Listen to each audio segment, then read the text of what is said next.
क्रिस्का recording studio एकंदर सराय।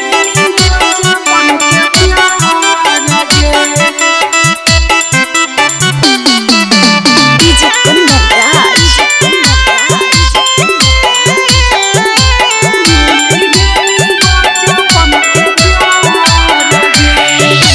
लहगलौ हरदिया सोना महराबा छराइलौ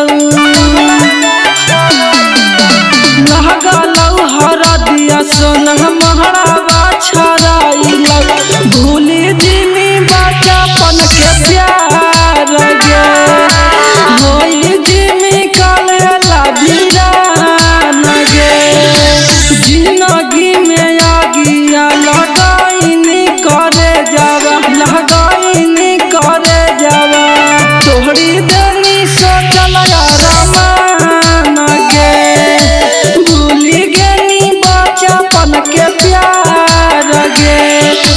DJ Kundan Raj.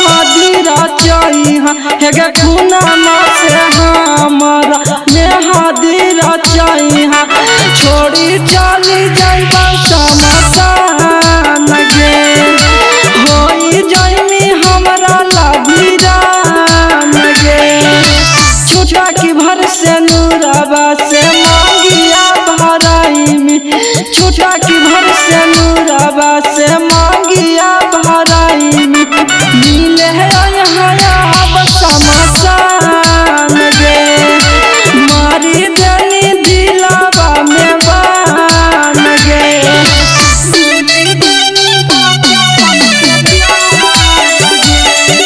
क्रिस्का recording studio एकंदर सराय। रिसु दीवाना के जिंदगी कोई सुनसाना गे डीजे कुंदना के जिंदगी कोई सुनसाना गे नीरज कर लेनी गे दीवाना गे हेगे भूला जाइमी बचपन के प्यार गे जिंदगी में आगिया लगाइनी करे जावा लगाइनी करे जावा तोहरी देनी सोचल रमान गे भूली गेनी बचपन के प्यार गे।